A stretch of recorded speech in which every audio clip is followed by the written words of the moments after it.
1 Corinthians 9:16. And following the footsteps of St. Paul, we had in the past all our missionaries through their hard work. They toiled to preach the gospel, and it brought much meaning to the people, especially those in the peripheries who are left out, marginalized groups. That was the trend in the past. But today, what is the trend in regards to proclaiming the gospel or witnessing the gospel? I shall not answer that question. Let us wait for the eminent thinker of our region, Most Reverend Thomas Menamparampil, Archbishop Emeritus of Guwahati. He requires no introduction. I do not know, maybe except for the few first year or second year theology students who may not know him. He was the Archbishop of Guwahati, the Bishop of Dibrugarh, the Administrator, Apostolic Administrator of Jawai Diocese, and the Chairman of FABC, Office of Evangelization, and was Special Secretary to the Extraordinary Synod of Bishops for Asia held in 1998. He was a member of several Vatican congregations, and he's a very prolific writer and thinker and much sought after speaker in India and abroad. In fact, the regular articles that appear in Indian Currents is a joy to read. It's a political satire, and then with much wisdom and research. He has written extensively on theological and social themes, particularly on socio-cultural issues of the people of Northeast India. He also coordinates the Joint Ecumenical Peace Team, which is committed to dialogue and conflict resolution in Northeast India. In fact, he was nominated for Nobel Peace Prize for his peace initiatives. Let us welcome him.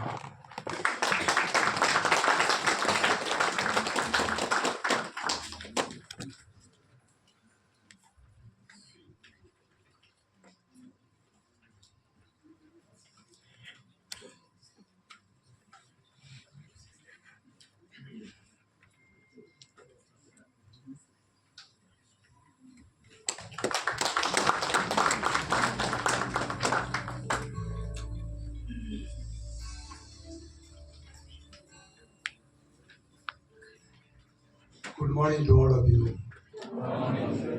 Thank you, Bishop Paul, for your kind words, and thanks to the organizers for inviting me for this occasion. I will not spend much time on courtesy words, precisely because I have to rush to the airport, proceed to some other place near Darjeeling, Sonada. I've got one or two talks to be given already, I think, tomorrow. So I will be rushing away. I will go straight to the point. The paper is already in the hands of all of you. So if I do badly in presentation, you have a paper with you. We can always time to read through. I'm glad that Archbishop from Ranchi is with us to encourage us. And I'm glad that weighty speakers, yesterday itself, you saw the output, the input were very impressive, very edifying, and very thought-provoking. I'll add just one word to the issue that came up about the dilemma of Pope Francis's statement sometimes. He has, on his own choice, opted to be not just doctrinal, as the Holy Father is all the time teaching doctrine. I remember after a few talks, a few days, a few weeks or a few months of John Pope Francis, I was in Rome, and one theologian told me, Gregorian, somebody's professor saying, Dove doctrina. So every statement of the Pope should be doctrine teaching. And where is doctrine? They were showing, they're not happy about it because they were used to the doctrinal emphasis of Benedict. Even when John Paul was Pope, Ratzinger was the one who was much guardian of the doctrine. Doctrine has its importance, but church is not only about doctrine. Structure of the church is important, but structure alone is not important. It's not the absolute thing, last word. Pope Francis addresses a life approach, a human approach. What are human problems? Help society to solve that problem. In that context, he captures the attention of all the world. Environment, peace. Some of the issues, when he talks about these issues, Patelituti, I've seen people, Muslims and persons who are totally unconnected with us, Hindu kind of radicals, appreciating that document Patelituti. Very, some parts may be only Christian sounding, but unless you adopt vocabulary that others will understand, uh, Jürgen Habermas was a very, very critical secular thinker of Germany. Uh, Once he said, "You have a very good message." Yes. Later part of his life, he began to be more and more open to religion. And he said, "You have a very good message, but you must put in a language that people will understand, not your internal vocabulary. Your Catholic vocabulary, not Protestant don't understand. Christian vocabulary that non-Christians don't understand. Uh, Believers' vocabulary that non-believers don't understand. The proportion of believers are increasing. Today you have to speak in vocabulary it's understood in secular world. Pope Francis is doing that. And we should not be unkind to be evaluating because one person protested. When he talks only internal vocabulary, more millions are ignoring him. It's a sadder thing than one person, even one father, even one bishop criticizing is not the absolute thing. But if he teaches only doctrine, millions are not listening to them, not interested. Even Catholics, when it's doctrine, they now interests are shifted. So that is one reason why he approaches human, pastoral, pedagogic, psychological, contextual. Each of these words are very important. And that makes a bit of a difference. And that's why people listen when he talks. That's why in the media, our secular media and the TV, what you call the visual media of India, and Assam Tribune and papers and all have nothing to do with the Holy Father. They quote him at length and evaluate his inputs with great respect. So, teaching doctrine very powerfully, we are losing members. We have been losing members during the life, especially in the Western world. For us in the East and our mission and all, we are not happy with the doctrine as well. We are learning for the first time. But only on emphasis on doctrine, we were losing members, very many. Even now, when people, we have lost nearly all the Western world, so much we have lost. So we are what? Talking to their hearts, talking to their problems. So they're talking the doctrine, you just talk to yourself. But when you talk addressing their problem, they look up. And he says he speaks some sense. And he's the attention, you win the attention of the world. So we also, in our missionary vocabulary, we also should have this ability. Teach doctrine, catechism, basic and everything, but also have the ability to go beyond our community because if you want to evangelize non-Christians, you must talk language that they understand. In our own context, most of us understand use the words that will be intelligible to non-Christians of our community. But in the wider world, we also need to imitate the Pope Francis very much. And absolutizing, church was never in such exclusive way. Everyone outside the church is condemned. We always believed, even as a small boy, very traditional community, we believe good people, the Lord will look after them. If without without their knowledge. I mean, they lived according to their conscience, the best of their conscience. They will surely be saved. That we always believed in time before Vatican Council itself, and Vatican emphasized as well.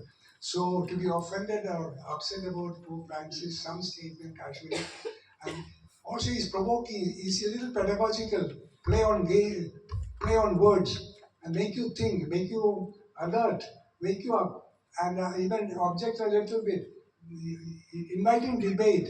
And then he said there should be an intelligent debate, honest debate. Experts should speak in such a way that a happy middle path, best solution may be found to human problems. Along that pedagogy is leading us. It has its limitation, but in human situation there are so many limitations. But we should learn from him very many things, especially the pedagogy that he uses. This is not precise, but it's related to the topic that we will also be addressing. Um, I just thought I would add a few words. You did not accept my explanation, but I thought it would be good to make this small contribution. So let me go straight to the paper. I'll read here and there, but otherwise jump from place to place. The organizers of the symposium are right in putting the question in this way: is evangelization a closed chapter? Many already think so. As you know, in India, conversion initiatives are banned. Many missionaries consider it a non-issue because they were never attempting to convert. And people in countries that used to send missionaries to distant lands, I was in Belgium recently, in Louvain, are not interested in such a venture anymore. They are embarrassed about the past, some of them. Many in the old nations are embarrassed to speak about Jesus. Politicians here, religious leader, Asia as a whole, any political leader also can quote any other religious authority as well, as one of the secular authority, one of the wise wisdom of the world. But see, now in the Christian countries, Catholic countries, secular leaders are embarrassed to speak about Jesus, refer to his teaching, means you are old-fashioned, outdated. That's what they would feel. He is unwanted in intellectual circles. Jesus is unwanted in intellectual circles and has no place among decision makers, even within Catholic communities. No wonder Pope Francis, speaking at Trieste just a few days ago, in July, described Jesus as a scandal, stumbling block, he means, stumbling block. Unacceptable to his own village. When Jesus went to his own village, they didn't want him. He was a scandal. He was a stumbling block. Today, Christ is nothing less than a stumbling block in Christian communities, mostly in the West, but slowly in intellectual circles, elite even of the Christians of East as well. Because when universities are sophisticated, they like to avoid religious vocabulary. This is a situation, this situation must change. Pope Francis is pleading. He's not no more taking authoritative statement. He is humbly pleading, making humble suggestions if you notice his tone. And Pope Francis, in fact, he invites the scandal of faith. We need the peace of Christ, he says, not the pleasure of consumerism. This is a wounded world, a veritable cancer. Consumerism is a cancer, he says. We know that though religion flourished in every community in the world that we know, some remote tribe and all unknown places, if you go a little closer, you find they had religion in some form. But at the same time, we know there were critics of religion, people who criticized religion also in the same community, a few, sometimes many. We are in India, we have the Charvakas, we have the record of it. But every generation had people who denied also. Epicureans in Greece, these are like recorded. But very many others as well who are not recorded. In the Western world, to modern secularization in a radical form begins with the Renaissance. Thomas Aquinas teaching the autonomy of reason. Philosophy is autonomous from divine revelation and so on. Doctrine is important, but autonomy of reason as well. Maybe he appeals to reason as required, also appeals to doctrine as required. And from that, Renaissance picks up the idea of the emphasis on the human. And people took it further, not only in the area of religious topics and so on. the political field, in social organization, research, and so on. Hanscom sees Reformation as another step forward, declaring authorities about religious authorities, uh, rejecting religious authorities, and number of images and any religious image, the Reformation emphasis. Uh, Conservative attitude of the clergy, sometimes we can be too traditional, too, the tone could be there. When it is too traditional, and progressive people will want to see some, they want to go a little further ahead, and in a radical form. If therefore we should be mildly conservative, mildly progressive as well, not radical conservative and radical progressive, but intelligently, responsibly progressive, responsibly, and also conservative, because you have to